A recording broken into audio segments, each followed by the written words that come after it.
አዲስ አበባ የማናት የሚል ጥያቄ በእኛ ደረጃ አንስቶ መወያየት አሳፋሪ ነገር ታስቦ ነው የማናት የሚባለው።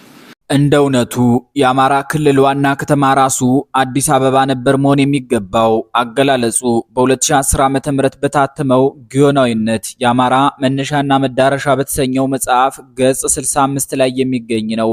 በዚህ መጽሐፍ ውስጥ አዘጋጁ ምስጋናው አንዱዓለም እንደውም የአማራ ክልል ዋና ከተማ ራሱ አዲስ አበባ ነበር መሆን የሚገባው ሲሉ ፍጥጥ አድርገው መግለጻቸው ያኔ ለምን ያሰኝ ነበር። አሁን ጥያቄው አላስፈላጊ ሆኗል። የአማራ ብሔርተኝነት አጠቃላይ መሰረቶች በተቀነበቡበት በዚህ ታላቅ የታሪክና የማህበረሰብ ጥናት መጽሐፍ የተንጸባረቀው ይህ ሐሳብ ዛሬ በሁለት እግሩ ቆሞ በኢትዮጵያ የፖለቲካ አደባባይ ላይ እንደ አዲስ ይጎላ ጀምሯልና የአማራ የፖለቲካ ምሁራንና ብሔርተኞች አዲስ አበባ የአማራ ክልል ዋና ከተማ ልትሆን ይገባል ወደሚለው ሞቅ ያለ ሰሞንኛ የፖለቲካ ንግግር የተገፉበትን ምስጢር ለመረዳት ደግሞ አዲስ አበባ ማናት ወደሚለውና በአገራዊ የምክክር ኮሚሽኑ አዳራሾች ውስጥ ትልቁ ውዝግብ ወደ ቀሰቀሰው አከራካሪ ጉዳይ ዘልቆ መግባት ያስፈልጋል። እነሆ ባረጋ ከበደ ለጋስና ኦቦ ሽመልስ አብዲሳ በግዛቸው ሙሉነህ አበበና በአዳነች አበቤ ደሶ መካከል ፍጥጫ የፈጠረውን የአዲስ አበባ ባለቤትነት ፍልሚያ ለመታደም መስፍናሪያ ወደሚያጋፍሩት መድረክ ይዘናችሁ ጥልቅ ብለናል። የሆነውን የሚሆነውንና ሊሆን የሚችለውን ማወቅ የምትፈልጉ ላፍታ አብራችሁን ዝለቁም። በአገራዊ ምክክር ኮሚሽኑ አዳራሾች ውስጥ የሚወረወሩት ቃላት ከቀላል የፖለቲካ ውይይት አልፈው የአገሪቱን ቀጣይ የፖለቲካና የማህበራዊ መሰረት የሚነቀንቁ አደገኛ ነበልባሎች ሆነዋል። የአፍሪካ ዲፕሎማሲ መዲናና የኢትዮጵያ ማዕከል የሆነችው አዲስ አበባ ዛሬ በቤቷ በተዘረጋው የምክክር ድንኳን ውስጥ ትልቁ ውስብስብና አደገኛው አጀንዳ ሆና ቀርባለች። በከተማዋ ጣፋንታ ዙሪያ የሚካሄደው ፍጥጫም የጠቅላይ ሚኒስትር አብይ አህመድ አሊን መንግስት መሰረት ከማነቃነቁ ባሻገር የታሪክ የህግና የባለቤትነት ፍልሚያ ሆኖ ቀጥሏል። በጉዳዩ ላይ ምልከታውን ያቀረበው ጸሐፊው ኤርሚያስ መለሰ ባሰፈረው ሰፊ ጽሑፍ መሰረት የከተማዋን ማንነት ከፖለቲካ ስሜት ወጥቶ በታሪክ ሰነዶች መመርመር ያስፈልጋል።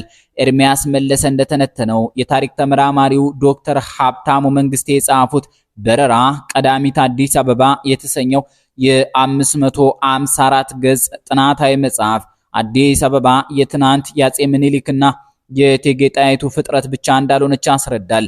ኤርሚያስ መለሰ አክሎ እንዳመለከተው መጽሐፉ ከ600 ዓመታት በፊት የመካከለኛው ዘመን የሸዋ ነገስታት መናገሻ የነበረችው በረራ የዛሬው አዲስ አበባ ቀዳሚት ከተማ መሆኗን በገድላት፣ በድርሳናት፣ በዜና መዋዕል፣ በካርታዎች፣ በአውሮፓውያን የጉዞ ማስታወሻዎችና በአርኪኦሎጂያዊ ሰነዶች በማስደገፍ የትርክት ተረቶችን በጽኑ የመረጃ ሰይፍ የቆረጠ ድንቅ የምርምር ስራ ነው።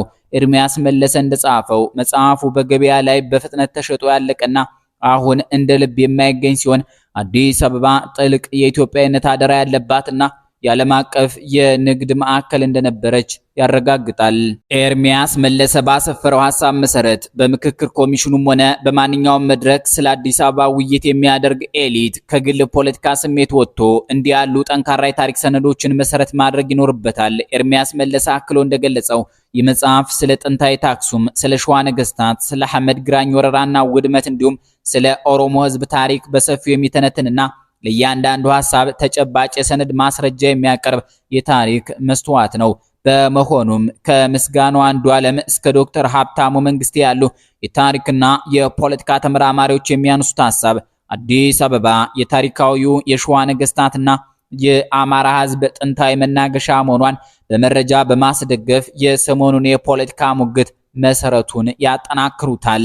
ነገር ግን በታሪክ ሰነዶችና በወቅታዊ የፖለቲካ እውነታ መካከል ያለው ገደል እጅግ ሰፊ ሆኗል። የፖለቲካ ተንታኙ ጌታቸው ሽፈራው ባወጣው መረጃ እንደገለጸው በምክክር ኮሚሽኑ አዳራሽ እየተካሄደ ያለው ውይይት ከጀርባ በሚወርድ የፖለቲካ ትዕዛዝ የታሰረ ነው። ጌታቸው ሽፈራው እንደጻፈው ጠቅላይ ሚኒስትር አብይ አህመድ አሊ ለምክክር ኮሚሽኑ አመራሮች ቀጭን የተባለ ትዕዛዝ ማስተላለፋቸው ተሰምቷል።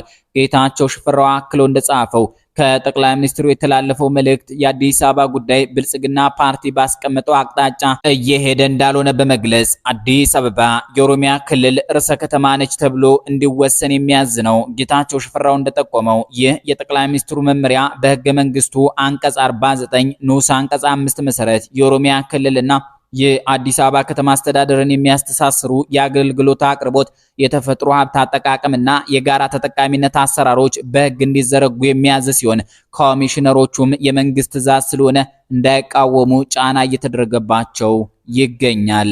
በሌላ በኩል በአገራዊ ምክክሩ ሂደት ላይ የሚታዩትን የስነ ስርዓት ግድፈቶች የፈተሸው አያሌው መንበር ባሰፈረው ጽሑፍ እንደተነተነው በሰሞኑ ውይይት በአብዛኞቹ አጀንዳዎች ላይ ወደ ስምምነት ከመሄድ ይልቅ ያልተመዘገበ ሐሳብ ያላቸውን ሰዎች አስተያየት የመዘርዘር ስራ ነው የተሰራው። አያሌው መንበር እንደገለጸው በ10 እና በ50 የቡድን ውይይት ላይ የተደረሰው መተማመን ወደ 250 ሰዎች መድረክ ሲሻገር ተበታትኖ ነገሩ የዳታ ስብሰባ አይነት ሆኖ ቀርቧል።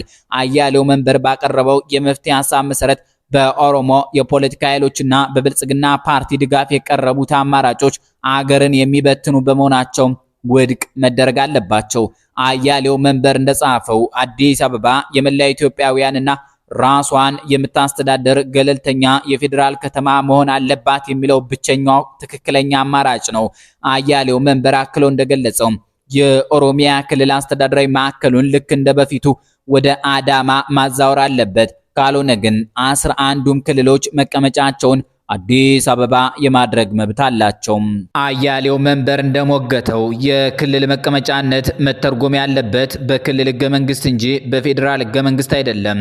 ለምሳሌም ደርግ እንደወደቀ በኢህአዴግ ዘመን አዲስ አበባን ጨምሮ ከደብረ ዘይት እስከ ሰላሌ ባለው አካባቢ ለአካባቢው አስተዳደር ስራ የአማራ ድርጅት ይሰራበት እንደነበር ያመላክታል። አያሌው መንበር በምሳሌነት እንደጠቀሰው ደቡብ አፍሪካ መሃል የምትገኘው ሌሴቶ ለደቡብ አፍሪካ የምትሰጠው ልዩ ጥቅም እንደሌለው ሁሉ በጣሊያን መሃል የምትገኘው ቫቲካንም ለላዚዮ ግዛት የምታጋራው ልዩ ጥቅም የለም። አያሌው መንበር ባሰፈረው ማሳሰቢያ መሰረት ኮሚሽኑ በድምጽ ብልጫ ውሳኔ ለማሳለፍ ከተንቀሳቀሰ የቅደም ተከተል ጥያቄ አሊያም ፖይንት ኦፍ ኦርደር በማንሳት ሂደቱ እንዲታገድ መጠየቅ ያስፈልጋል። ምክንያቱም በአዋጅ ቁጥር 1265 ህዝባር 2014 መሰረት የኮሚሽኑ ኃላፊነት መግባባትን መፍጠር እንጂ በድምጽ ብልጫ የአንድ ብሔር ፍላጎት ማስፈጸም አይደለም። አያሌው መንበር አክሎ እንዳስጠነቀቀው መግባባት ያልተደረሰበት ጉዳይ ለተወካዮች ምክር ቤት መተላለፍ ያለበት ሲሆን ኮሚሽኑ በግዴለሽነት ወደ ምርጫ ከተጓዘ በራሱ ላይ ቋሚ ሞት ያውጃል።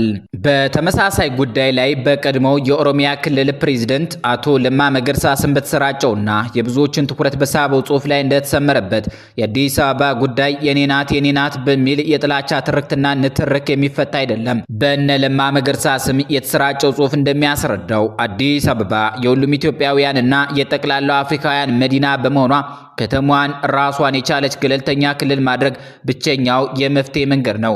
በእነ ለማ መገርሳ ስም የቀረበው ሐሳብ አክሎ እንደሚያመለክተው ለከተማዋ ካልሞትም ብሎ ከመተላለቅ ይልቅ ከተማዋን የጋራ አድርጎ አገሪቱን ከዋና ጠላቷ ከድህነት ማላቀቅ ይበጃል። በተያያዘ መረጃ የዜና ምንጭ የሆነው ዋዜማ ሚዲያ ባወጣው ዘገባ እንደጠቆመው በምክክር ኮሚሽኑ አዳራሽ ያለው ውጥረት እያየለ በመምጣቱ ከአጀንዳ ውጭ የሆኑ በትይዩ የሚካሄዱ ድርድሮች ተጀምረዋል።